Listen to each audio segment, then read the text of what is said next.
Olá pessoal da R7, o tema do Fala Brasileiro agora é segurança pública e nós estamos aqui com o Frederico Afonso, que é um especialista em segurança pública, para comentar os dados dessa nossa pesquisa.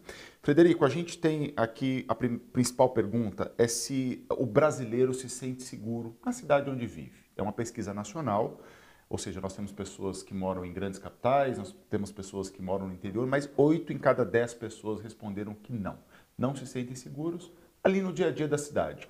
O que compõe essa sensação de segurança? Ela é diretamente ligada e relacionada ao índice de criminalidade ou não necessariamente? Douglas, eu penso que primeiro uma diferenciação entre sensação e sentimento. Sensação é sensorial. Então ele vê uma viatura da polícia, ele mora perto de um órgão policial, ele tem uma estrutura de segurança privada, particular, e o sentimento é aquela sensação subjetiva, que ele já foi vítima de algum tipo de delito ou a sua família. Então, quando ele tem o sentimento passado arraigado a si ou a sua família, isso vai alimentar. Segunda questão, imagens, rede social, mídia, né? Então você tem lá milhares de carros passando naquele ponto, vamos dizer aqui na cidade de São Paulo, numa das marginais, e ninguém vai filmar o que nada acontece. Mas em determinado momento, numa fração de segundo, alguém é vítima de um roubo. E é essa imagem que vai ser difundida, ou usando o termo atual, viralizada. Então aquela imagem que nada acontece, que é o cotidiano, que é a regra, ela não se perpetua. O que se perpetua é o roubo, é o furto, ou aqui, entre aspas, é a desgraça. Então, a gente é alimentado, sob o ponto de vista sensorial, diariamente por coisas ruins. Então, ele alimenta. Deve ser muito comum você ter uma resposta assim, eu não me sinto seguro, e a pessoa morar naquela cidade há 30, 40 anos e nunca ter sido vítima de nada. Porque essa imagem que é viralizada está na mente das pessoas. Então, quando pergunta sobre segurança, aquilo vem à tona rapidamente. Vem filme, série, qualquer outro tipo de mídia, ela de violência, ela é alimentada, né? Você tem, a gente fala muito isso em direito de trânsito, rabo de fila. Você tem um rabo de fila quando você tem uma vítima de acidente, você tem um corpo ali no chão. Então ele faz questão de diminuir o trânsito para ver o corpo. Nós temos isso, talvez uma cultura brasileira, latina, mas é ruim. E isso é alimentado. A gente alimenta e nós vivemos hoje essa questão de vigilância, de segurança. Acredito que nunca antes na nossa história. Você que acompanha e estuda esse assunto há muito tempo, você acredita que justamente por conta dessa facilidade de difundir essas imagens, nós temos o que nós chamamos hoje de sensação de segurança piorada nos últimos anos? Eu acho que nós temos uma realidade aumentada.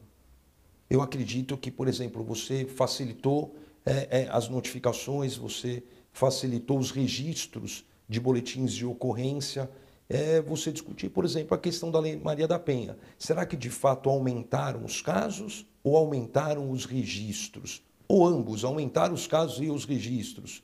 Né? Então, as campanhas preventivas também, de uma forma, acabam alimentando o assunto. Né? Passamos agora setembro, um mês amarelo. E aí o que acontece?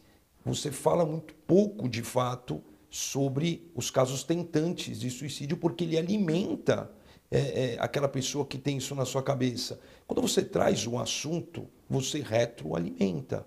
Né? Então, você sabe até que ponto, né, é saudável você discutir. Medidas preventivas, elas devem ser sempre discutidas. E valorizou muito hoje, quando você vai no mercado imobiliário, tudo é uma questão assim, mas a sua casa é na rua? Mas o carro vai ser na rua? Você vai avaliar um seguro de um automóvel. Seu veículo fica na rua durante o serviço? Seu veículo ele fica na rua, na sua residência? Você mora em condomínio? Então, assim, o Brasil é um dos países que tem o maior número de blindagens automotivas. Então, blindar um carro virou um negócio de luxo.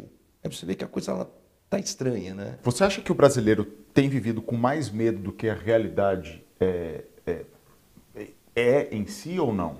Eu acho que o brasileiro ele vive o medo real dele. O real porque é muito subjetivo, principalmente a questão de sentimento. O perigo ele é iminente, a polícia não é onipresente. Você tem que trabalhar com inteligência, com monitoramento, mas você não tem isso. Fazer um paralelo, Israel é considerado um dos países mais seguros de inteligência do mundo e vídeo o que aconteceu num ataque inesperado. Você volta, agora a gente tem 11 de setembro, 7 de outubro, você volta a 11 de setembro nos Estados Unidos. Então, é difícil você falar assim, olha, se os Estados Unidos foram atacados, se Israel, que é uma referência de inteligência militar, foi atacada. Coitado de mim que estou aqui na minha vilinha, na minha rua, no meu bairro, na minha cidade. Eu acredito que também você hoje trocou muito o que era aquele toca-fitas daquele carro, aquele objeto de desejo, daquele CD player. Hoje ele passou para um aparelho celular. Então você tem muito isso. O furto, o roubo e o furto, a grande diferença é o modo como ele ocorre se há ou não há violência. Mas você vê muito, que eu vou falar, não existe no direito. Furto barra roubo, porque é aquele cara passando de bicicleta, a senhora com a bolsa na mão, dá o celular. Mas ele estava armado? Não, mas a senhora ficou com medo? Fui ameaçada, então teve uma grave ameaça, ela entregou. Então, assim, essa realidade hoje, em qualquer cidade, era ruim. É você voltar algumas décadas aqui, na Praça da Sé de São Paulo, com uma correntinha. Você vai na Sé com esse brinco, você vai na Sé com essa correntinha de ouro, que hoje já não é mais objeto. Você vai com o celular, mas você põe no bolso. Então, acho que foi migrando, né? Eu acredito. O roubo a banco, eu coloco uma meia calça de mulher, né, para desconfigurar, o anonimato gera força. Hoje eu estouro um caixa eletrônico. Vai migrando, né? Isso aí é histórico. Frederico, quando nós perguntamos aqui quais são os maiores problemas de segurança que as pessoas notam ao redor dela, elas citam questões relacionadas a drogas, né? Eu não sei se necessariamente a questão envolvendo tráfico ou disputa de tráfico, ou se são pessoas ali alteradas por conta de droga fazendo furto ou para compra de entorpecente. Depois elas citam furto e roubo. Então, drogas, furto e roubo, golpe aparece aqui em 23%, ou seja, um quarto aqui das pessoas falam de golpes, apesar de que isso acontece muito no meio digital, né? O que você enxerga como principal problema hoje da segurança no país? Eu volto à sua primeira questão do que é sentimento e sensação. Eu fui vítima recente de 2 golpes na internet, mas golpes simples. Fui fazer uma compra de um travesseiro que eu achei interessante e aí recebi como se fosse um tijolo, nada, uma fronha numa língua russa, não consigo nem identificar ali a questão do remetente. Os crimes virtuais, eles são em sua maioria. Só que, por exemplo, casa de ferreiro, espeto de pau, no ditado popular. Eu fui fazer um boletim de ocorrência?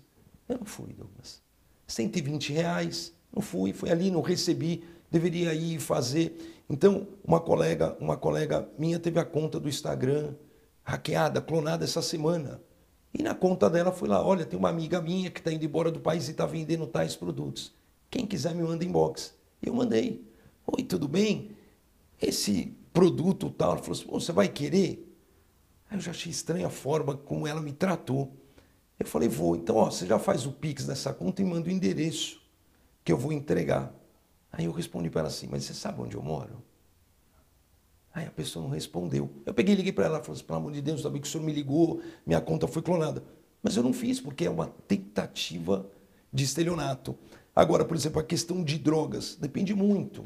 Eu sou criado aqui no centro de São Paulo. Então pergunta para quem está no centro, que mora aqui, que tem o seu comércio, como ele sente. A Cracolândia aqui em São Paulo começa em 89. Eu estava no 2º ano do colegial. O colégio que eu estudei fica no centro da Cracolândia. Era um dos colégios mais tradicionais, o colégio praticamente acabou. Então, esse arredor desses bairros, na faixa de corte de pesquisa, eles vão ter uma dimensão.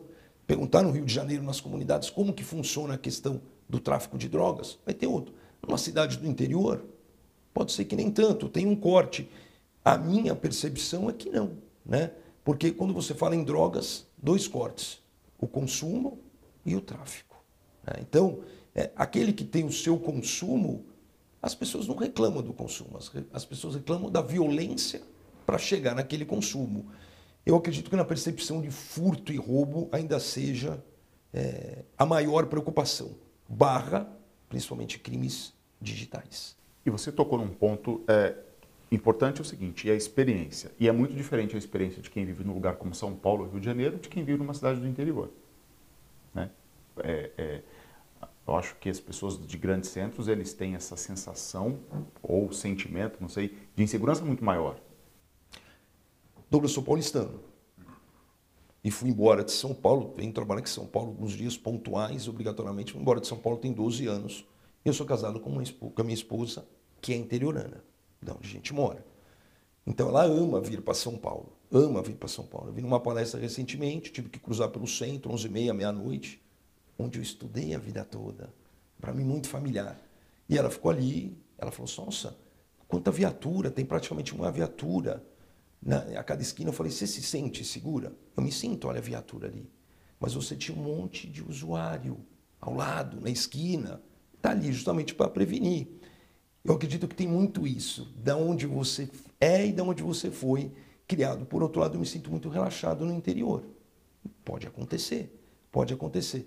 Você tem essa energia contrária de quem está e não é, e de quem é e não está. Então, quem vem do interior, por exemplo, vai dar uma volta no domingo na Paulista, virou um ponto turístico aqui. A pessoa, ela anda, mas ela já fica um pouco insegura, com o celular na mão, mas é tudo muito novo. Ela sai de uma cidade pequena e vem para uma metrópole.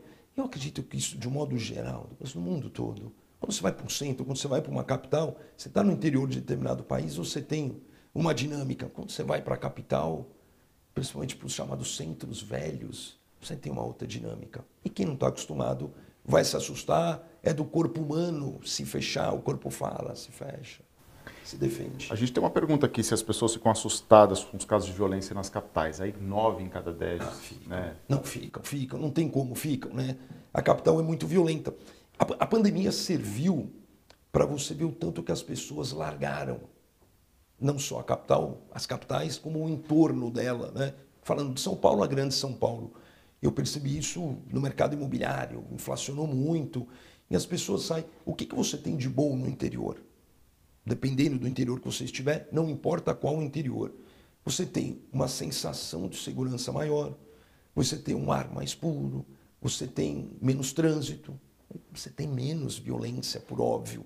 E é isso que é o mais importante. Eu falo muitas vezes para minha esposa assim, você não tem latrocínio aqui, você não tem homicídio, não tem, não importa. Ah, mas também não tem um restaurante bom. Não dá para ter tudo, qual a sua escolha? Então você vem, dá uma esticada a Campinas, você vem para São Paulo, mas muita gente de São Paulo cansou disso aqui, né? Dessa sensação. Insisto, às vezes ele tem 30, 40 anos, ele nunca foi vítima de nada, nem ele, a família dele, mas ele liga a TV, ele pega um jornal de papel, para quem ainda lê, o virtual, ele pega todas as notícias das redes sociais. Notícia ruim. E diz, eu não aguento mais essa violência, apesar de não ter sofrido. Então, ele sofre virtualmente, ele sofre por tabela. Nossa, você viu esse caso que pegaram a criança? Você viu essa idosa que foi assassinada? Não, mas você conhecia. Era perto, é aqui perto. Não, não é. Tá, mas provoca, é interno, é subjetivo. Aí vai para o sentimento. Vai. Então ele suporta. Mas a gente tem controle disso. Precisa ter uma maturidade também de você filtrar. Eu não quero mais isso. Não vou mais assistir o programa A, B ou C que prolifera notícia ruim. São escolhas. Frederico, a gente perguntou se as pessoas já foram vítimas de algum tipo de violência na cidade. 35% disseram que sim, 3 em cada 10.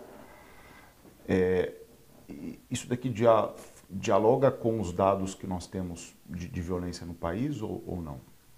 Eu penso que é um pouco subnotificado. Respeito à pesquisa, recebi também, vi o corte, mas quando você conversa ao meio, você acaba tendo no máximo uma proximidade de 2, 3 pessoas que foi vítima de algum tipo de golpe. Comentava uns anos na filmagem, comentei aqui, uma amiga minha, uma conta, ela é vítima, ela em si teve prejuízo à sua imagem. Meus pais são idosos, meus pais moram na Zona Norte aqui, minha mãe já foi vítima de furto 2, 3 vezes. Vi a semana passada o pessoal forçando o portão, uma facilidade. 2 moleques chegam, levantam o portão do prédio e entram no condomínio, que é monitorado, que tem câmera e tudo. Eu acredito que seja um pouco maior. Muitas vezes você não notifica. Quando você não notifica, quando você não registra, o dado não existe. Olha, você sabia o tanto de carro que é furtado aqui? Não. Por quê? Porque não tem nenhum registro. Volta lá na década de 80 e 90, estourava o vidro, levava o toca-fitas, o CD player.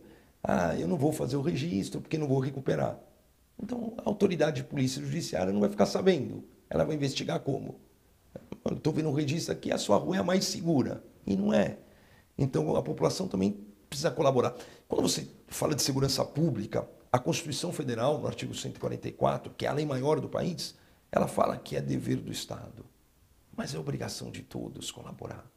Então você tem que ter, você vai sentar, você vai fazer um registro. Ah, mas eu vou perder tempo. Não, você vai colaborar. Isso é ato de cidadania.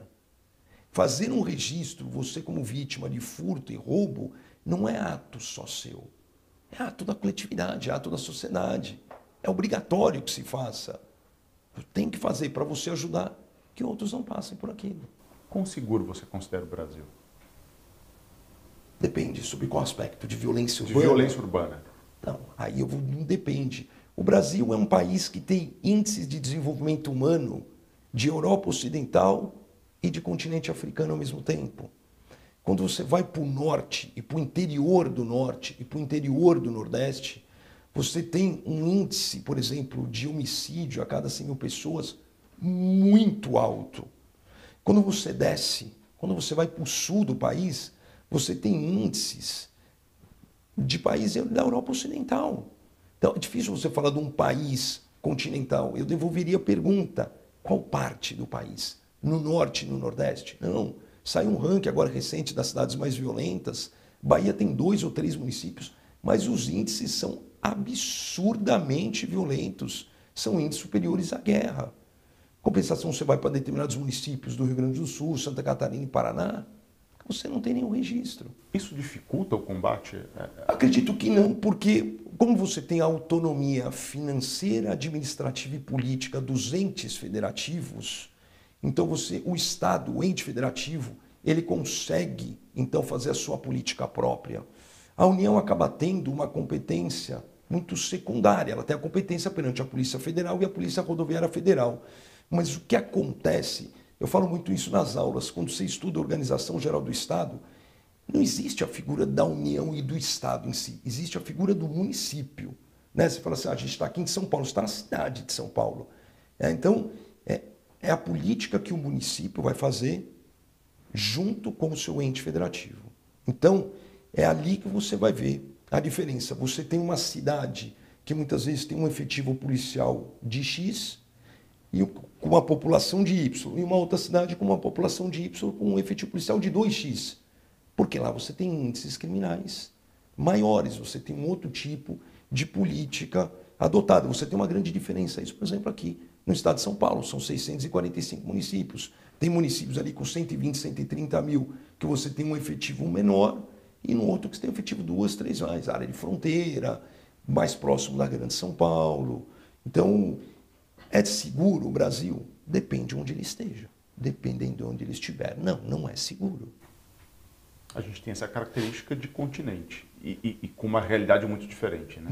São muitos países dentro de um só sobre o aspecto de segurança pública. Você traçar uma régua padrão, no Brasil a segurança pública tem que ser assim. Você não consegue fazer isso nem no estado de São Paulo. Você tem várias características dentro do estado de São Paulo. Você tem aqui, a gente na capital, você tem a Grande São Paulo, você tem o litoral, você tem o interior, que vai fazer a divisa lá com o Paraná, que vai fazer a divisa com Minas. Então, onde? Qual é a realidade? E muda muito, muda muito. Você tem vários municípios, dezenas de municípios aqui no estado de São Paulo, que eles são policiados num turno de serviço com uma viatura. Nossa, que pouco. Não é o suficiente. Você vai ver o índice criminal lá, ele é mínimo. Aí você volta na sensação e sentimento. Às vezes a população não tem noção qual é o efetivo policial ali. Às vezes vê uma viatura numa escala extra, vê uma operação, mas de fato a comparação numérica às vezes assusta. Às vezes você tem ali uma cidade com 12, 15 mil habitantes e naquele momento você tem uma viatura com 2 policiais. Aí você fala, é pouco, é muito? Não, é técnico. Aí se precisasse de mais, teria mais. Pelo menos aqui no estado de São Paulo. Frederico, para a gente encerrar, né? Você disse essa palavra, é técnico, porque depende dos índices do que acontece ali. É importante, a gente fala muito isso nas reportagens, é importante que as pessoas registrem, né? Se for uma tentativa de golpe, se for um furto, registre essa ocorrência. Tem que registrar. Mesmo que o fato seja atípico. O que é isso? Ele foi vítima, aqui já entre aspas, de uma tentativa de golpe. Qual o prejuízo que você teve? Você teve algum prejuízo? A sua imagem, a sua conta? Não. Eles me ligaram e falaram que tinha um cartão, que era para eu ligar, tal. Você ligou? E aí? E aí me pediram um código, eu não dei. Ah, eu não vou fazer nada. Tem que fazer. Porque alguém vai dar o código, alguém vai cair. Então você vai passar o máximo. Dá um exemplo prático. Eu fui quitar um empréstimo que eu tinha. Eu falei assim, olha, eu queria adiantar algumas parcelas, queria fazer a quitação. Liguei na central de atendimento. Olha, senhor, é isso, o valor é tanto. Tudo bem? Tudo bem. O valor vai por e-mail com esse remetente em até 8 dias úteis. Achei até que demorou. Tudo bem. Douglas, 25 minutos depois eu recebi uma ligação. Oi, tudo bem? Eu sou o diretor do banco. Aí o cara precisa ter uma visão holística da coisa. O diretor do banco não vai ligar para um cliente. Sempre com o nome composto. Ah, eu sou o Carlos Alberto, diretor tal. Eu vi que o senhor quer fazer tal. Se o senhor fizer por Pix, o valor que o senhor ia pagar, o cara tinha o meu valor, os meus dados, mas 20 minutos depois.